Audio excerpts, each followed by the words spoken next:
Hello the explorers, this side by वाली ma'am Amisha Saraswat. और आज की वीडियो में हम करने जा रहे हैं लाइफ प्रोसेसेस के सारे डायग्राम्स एकदम छूमंतर, क्योंकि हमारे पता है हमें कि बोर्ड्स में डायग्राम्स या तो लेबलिंग की फॉर्म में आते हैं या फिर काफ़ी बार क्वेश्चन ही ऐसा दिया होता है कि एग्जामिनर चाहता है कि भाई डायग्राम बना के मुझे समझाओ।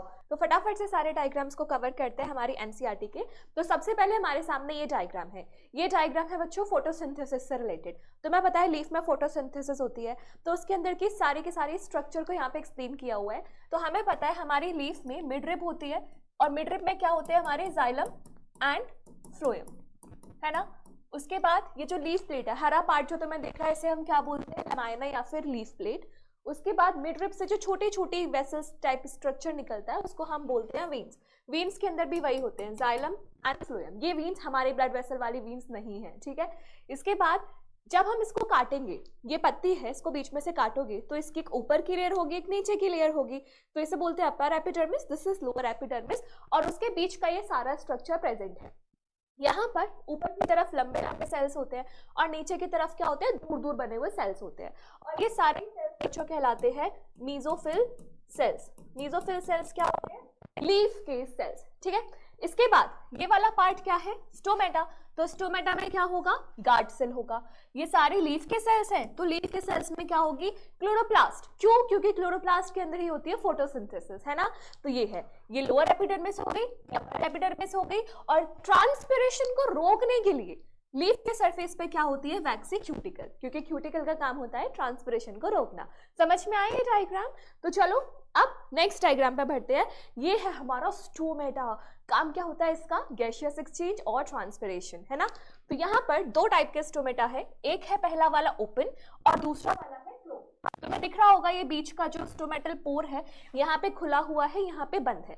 अब यहाँ से बच्चों क्वेश्चन आता है कि कैसे हमारा स्टोमेटा खुलेगा या बंद होगा। तो तुम्हें ये दिख रहे हैं गार्ड सेल्स, ये गार्ड सेल्स शेप कैसी होती है, बीन शेप। तो गार्ड सेल्स के अंदर जब पानी एंटर करता है तो स्टोमेटा खुलता है, और जब गार्ड सेल से पानी निकल जाता है तो स्टोमेटा बंद हो जाता है। तो इस चीज को याद रखना, जब गार्ड सेल के अंदर वाटर एंटर करेगा तो कैसी कंडीशन होगी, ओपन। और जब गार्ड सेल्स बेचारे पिचक जाएंगे क्योंकि वाटर की एग्जिट हो गई, तो क्या होगा, क्लोज्ड। ठीक, ये हमारा स्टोमेटल पोर हो गया। ये हमारे गार्ड सेल्स के अंदर क्या प्रेजेंट है, क्लोरोप्लास्ट। स्टोमेटा समझ में आया।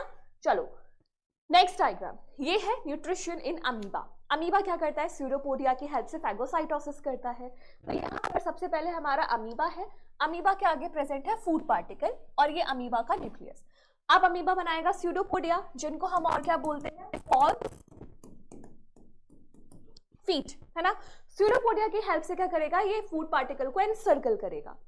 फिर यहाँ पे स्ट्रक्चर बन रहा है जिसके अंदर फूड पार्टिकल जा चुका है, this is called as food vacuole, ठीक है। फूड वैक्यूल जहाँ पे फूड का टुकड़ा टुकड़ा किया जाएगा, फूड को डाइजेस्ट किया जाएगा, और फाइनली क्या होगा, हमारा ये अमीबा पूरा हजम करके आहा बिंदास, ठीक है। तो ये था न्यूट्रिशन इन अमीबा। इसके बाद नेक्स्ट सबसे इंपॉर्टेंट, हमारी अंतड़ियां, यानी कि हमारा ह्यूमन एलिमेंट्री कैनाल। तो यहां से तो तुम इसको ना 36 स्टार लगा लो, ये तो पूछा जाता है, यहाँ से लेबलिंग पूछी जाती है। पीवाईक्यूज में 20 से काफी क्वेश्चन आया है, ठीक है। तो फटाफट इसकी लेबलिंग पढ़ते हैं। सबसे पहले नीचे वाला स्ट्रक्चर क्या है, हमारा टंग, और ये जो पूरा माउथ वाली कैविटी है, this is your buccal cavity. ये ईसोफेगस, ईसोफेगस को हम क्या बोलते हैं, ट्यूब, जहाँ पे पेरिस्टाल्टिक मूवमेंट होता है। ईसोफेगस के बाद this is the stomach. Stomach में क्या होता है, गैस्ट्रिक जूस रिलीज होता है, जहाँ पर हमारा स्टार्च, प्रोटीन, मिल्क प्रोटीन सबको डाइजेस्ट किया जाता है। स्टमक के बाद हमारा जो फूड है वो एंटर करेगा स्मॉल इंटेस्टाइन में, और ये वाला पार्ट और ये वाला पार्ट दोनों ही स्मॉल इंटेस्टाइन है, बट ये स्पेसिफिकली कौन सा पार्ट है, duodenum is a part of a small intestine। तो एनसीईआरटी के हिसाब से लेबलिंग आएगी तो you have to write small intestine, ठीक है। इसके बाद स्मॉल इंटेस्टाइन हुई, स्मॉल इंटेस्टाइन फिर जाएगा ये लार्ज इंटेस्टाइन में। लार्ज इंटेस्टाइन में नीचे एक वेस्टिजियल ऑर्गन होता है which is called as appendix, ठीक है। उसके बाद ये पूरा ऐसे जाएगा, ऐसे जाएगा, ऐसे जाएगा, ऐसे आएगा। तुम्हें पता है ये लार्ज इंटेस्टाइन के पार्ट्स को क्या बोलते हैं, सीकम, कोलन, रेक्टम। लेकिन जब भी लेबलिंग आएगी एनसीईआरटी डायग्राम के हिसाब से आएगी, तो यहां से लेकर के पूरा यहां तक का पार्ट क्या है, लार्ज इंटेस्टाइन, ब्रैकेट में कोलन, ठीक है। इसके बाद एनस, जहां से हमारा सारा इजेशन हो जाता है, ये तो हमने मोटा मोटा हमने ट्यूब देख लिया, लेकिन डाइजेस्टिव ग्लैंड्स भी तो है ना। तो सबसे पहले ये क्या है, डायफ्राम, कहाँ होता है, स्टमक के ऊपर, और इसके अंदर क्या बने होते हैं, ऊपर की तरफ लंग्स। तो diaphragm no doubt is a part of respiratory system, लेकिन उसकी लोकेशन देखने के लिए यहाँ पे बनाया हुआ है, ठीक है। डायफ्राम है और ये मस्कुलर होता है। इसके नीचे वी हैव लीवर, कहाँ गया लीवर, ये रहा लिवर, है ना। और लिवर क्या होती है, लार्जेस्ट ग्लैंड, जिसका काम होता है बाइल जूस बनाना। बाइल जूस बनाने के बाद स्टोर किस में होता है, हमारे गॉल ब्लैडर में स्टोर करता है, ठीक है। अब तुम्हें यहाँ से डक्ट जा रही है, जो गॉल ब्लैडर से भी निकल रही है और हमारे लीवर से भी निकल रही है, मतलब कॉमन डक्ट है दोनों की। इस डक्ट को जो कहा जाता है बाइल डक्ट। क्यों कहा जाता है, क्योंकि लिवर भी बाइल जूस दे रहा है, गॉल ब्लैडर भी बाइल जूस दे रहा है। बाइल जूस नहीं, बाइल जूस, ध्यान से सुनना, ठीक है। तो जो भी फ्लूइड निकल के आ रहा है that is bile juice, that's why it is called as bile duct. अब बाइल डक्ट कहाँ ओपन होगी, बाइल डक्ट देखो तुम्हें यहाँ से दिख रहा होगा, मैं थोड़ा सा हटाती हूँ इसको, ये बाइल डक्ट निकल के आ रही है, और बाइल डक्ट फाइनली मिल रही है किससे, पेनक्रियास की डक्ट से। और ये दोनों के दोनों कहाँ ओपन हो रही है, स्मॉल इंटेस्टाइन के डुओडेनम वाले पार्ट में। समझ में आया, यानी कि मैम एक बात तो तय हो गई, हमें पता था कि फैट इमल्सिफिकेशन के लिए अल्कलाइन पीएच बनाना होता है, वो पीएच कौन बनाती है, पेनक्रिएटिक जूस। लेकिन फैट इमल्सिफिकेशन के लिए बाइल जूस भी इंपॉर्टेंट है, तो बाइल जूस, पेनक्रिएटिक जूस साथ में निकलते हैं स्मॉल इंटेस्टाइन के फर्स्ट पार्ट में, ठीक है। इसके बाद ये वाली स्टमक के नीचे लार्ज इंटेस्टाइन के ऊपर, दिस इज योर पेनक्रियास, जो रिलीज करती है पेनक्रिएटिक जूस। फटाफट मुझे कमेंट सेक्शन में बताओ कि पेनक्रिएटिक जूस में कौन कौन सी एंजाइम्स होती हैं, ठीक है। तो इस तरीके से तुमने पूरा ह्यूमन एलिमेंट्री के नाम कर लिया। अगर यहाँ से लेबलिंग का क्वेश्चन आएगा तो डोरा द एक्सप्लोरर्स तहलका मचा देना। इसके बाद next diagram, human respiratory system, इसकी लेबलिंग देखो। सबसे पहले अभी नीचे हमने पीछे क्या पढ़ा था, माउथ कैविटी, लेकिन अब हम नोज की बात कर रहे हैं, तो this is your nasal passage. Nasal passage जहाँ पे हेयर होते हैं, है ना, जैसे म्यूकस भी बन जाता है, तो हेयर क्यों होते हैं, ताकि फॉरेन पार्टिकल्स को ट्रैप कर लिया जाए, ठीक। नेजल पैसेज के बाद फेरिंग्स, फेरिंग्स यहाँ पे क्यों आ रहा है भाई, क्योंकि फेरिंग्स नेजल पैसेज और बकल कैविटी की कॉमन ओपनिंग होती है। इसके बाद वी हैव लैरिंग्स, लैरिंग्स को क्या बोलते हैं हम, साउंड बॉक्स। देखो कहाँ गया, ये रहा लैरिंग्स। और लैरिंग्स के बाद स्टार्ट होता है हमारा trachea, which is the wind pipe, है ना। ये हमारा पूरा ट्रैकिया चला गया। अब ट्रैकिया में क्या है, तुम्हें दिख रही होंगी रिंग्स है। ये रिंग्स किसकी बनी होती है, कार्टिलेज की। कार्टिलेज और हड्डियों में क्या डिफरेंस है, bone is very hard, cartilage is soft. हमारी नोज टिप में कार्टिलेज है, हमारे यहाँ कानों में कार्टिलेज है, तो ये कार्टिलेजनस रिंग्स एंश्योर करती है कि ट्रैकिया कोलैप्स ना हो, पिचक ना जाए, है ना, इसलिए यहाँ पे रिंग्स ऑफ कार्टिलेज होती हैं।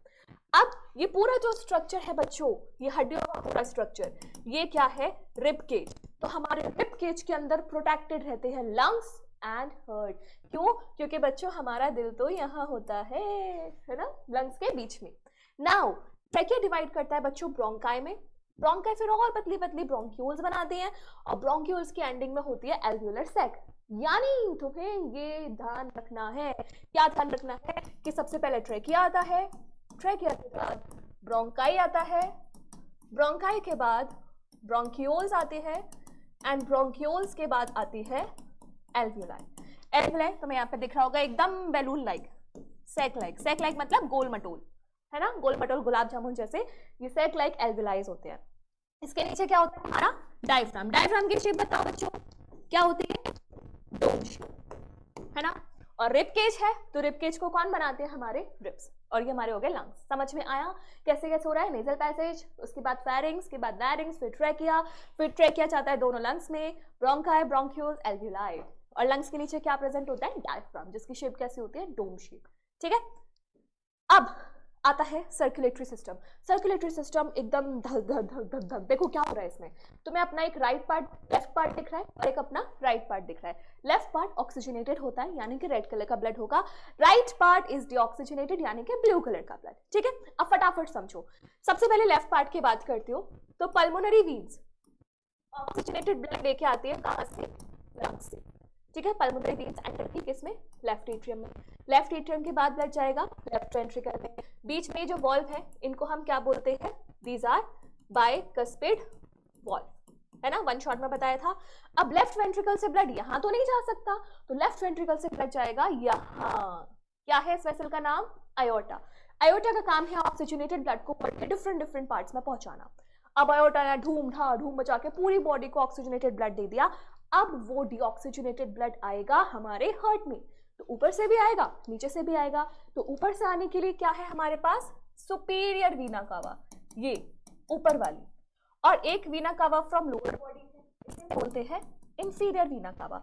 इंफीरियर सुपीरियर दोनों किस में ओपन हो रही है, राइट एट्रियम में। अब राइट एट्रियम के बाद ब्लड जाएगा हमारा राइट वेंट्रिकल में, है ना। यहां पे जो वॉल्व होगी बच्चों, this valve is your tricuspid valve. क्या हो जाएगी, tricuspid valve. Now right ventricle से ब्लड एंटर करेगा यहां और यहां, दो जगह क्यों जा रहा है मैम, क्यों, क्योंकि हमारा हार्ट तो दोनों लंग्स के बीच में होता है। तो यहाँ पे ये जो दोनों तरफ वेसल्स जा रही है, these are called pulmonary arteries, जो डीऑक्सीजनेटेड ब्लड भेजती है किसके पास, लंग्स के पास। समझ में आया। तो हमारा दिल कैसे काम करता है, लेकिन ध्यान रखना हमारे दिल में 4 चैम्बर्स होते हैं, यानी कि दोनों एट्रियम को, दोनों वेंट्रिकल्स को सेपरेट करना है, और उस सेपरेशन के लिए प्रेजेंट होते हैं बीच में सेप्टम, है ना, सेप्टम, यानी कि दीवारें जो दोनों चैम्बर्स को सेपरेट करती है। इसके बाद ये क्या है, ये है डबल सर्कुलेशन। कैसे, देखो हमारा जो हार्ट है, एक बार क्या हो रहा है, हमारा हार्ट लंग्स के पास ब्लड भेज रहा है, एक बार हमारा हार्ट बॉडी के पास हार्ट वो ब्लड भेज रहा है। तो अब यहाँ पे देखो, ये है हमारा लेफ्ट एट्रियम, इसके बाद लेफ्ट वेंट्रिकल, राइट एट्रियम, और फिर राइट वेंट्रिकल। इतना बात समझ में आ गई। अब देखो, लेफ्ट वेंट्रिकल ने आयोटा से ब्लड भेजा बॉडी के पास, बॉडी ने डीऑक्सीजनेटेड ब्लड भेजा वीना केवा से राइट एट्रियम के पास, ये पूरी बॉडी का चक्कर हो गया, ठीक है। दूसरे राउंड में क्या हो रहा है, राइट वेंट्रिकल ने ब्लड भेजा लंग्स के पास, और लंग्स से ऑक्सीजनेटेड ब्लड आया लेफ्ट एट्रियम के पास, यानी कि इसमें हमारे दिल से ब्लड कितनी बार पास किया है, 2 times, that's why it is called as double circulation. अब तुम्हें यहाँ पे वेसल्स का नाम क्या करना है, हार्ट से लंग्स की तरफ पल्मोनरी आर्टरी, लंग्स से हार्ट की तरफ पल्मोनरी वीन, हार्ट से बॉडी की तरफ आयोटा, और बॉडी से हार्ट की तरफ वीना केवा। टेंटन है, डबल सर्कुलेशन कंप्लीट हो गया, है ना, सिंपल सा। इसके बाद नेक्स्ट ये क्या है, ये है ब्लड प्रेशर मेजर करने वाली machine, which is your sphygmomanometer. याद है ना ब्लड प्रेशर कितना होता है, 120/80 mm ऑफ HG। तो इसको मेजर करने के लिए जो इंस्ट्रूमेंट है, which is it is your sphygmomanometer, जो कुछ ऐसा दिखता है। अब यहाँ क्या होता है, हमारी ये जो आर्टरी है, इस आर्टरी में एक कफ बांध दिया जाता है यहाँ पर, ठीक है, ब्रेंकियल आर्टरी, और यहाँ पर एक बैलून होता है जिसको ऐसे पिच ऐसे प्रेशराइज कर करके यहाँ पे प्रेशर क्रिएट किया जाता है। अब जो ये जो मरकरी का लेवल है ये राइज करता है, इसकी जो वैल्यू आती है वो होती है हमारी सिस्टोलिक प्रेशर 120, ठीक। अब डॉक्टर क्या करते हैं, यहाँ पर स्टेथोस्कोप लगा के तुम्हारी हार्ट बीट्स को सुन भी सकते हैं कि भाई दिल का मामला हिला डुला तो नहीं हो रहा, हाँ हार्ट ब्रेक तो नहीं हो गया, तो वो सारी चीजें डॉक्टर सुन लेता है। अब प्रेशर को रिलीज किया जाता है, और इसकी जो लोअर वैल्यू आती है वो आती है तुम्हारी डायस्टोलिक प्रेशर, ठीक है। तो इस तरीके से हमारी स्फिग्मोमैनोमीटर काम करती है, समझ में आया। चलो अगला, ह्यूमन एक्सक्रीटरी सिस्टम। तो कहाँ प्रेजेंट होती है, हमारे पीछे पीछे डॉर्सल साइड पे, है ना। अब यहाँ पर राइट जो किडनी है वो नीचे है, लेफ्ट किडनी ऊपर है। क्यों राइट किडनी नीचे क्यों है, क्योंकि यहाँ पर प्रेजेंट है, अरे है इतना गंदा, लीवर, ठीक। अब सुनो, दोनों किडनी है बीन शेप्ड है, ठीक है। अब यहाँ से इनको आर्टरीज ब्लड वेसल देखी जाएगी, विच इज रीनल आर्टरी इस वाली किडनी में भी जाएगी, रीनल आर्टरी इस वाली किडनी में भी जाएगी, तो दोनों किडनी में चली गई।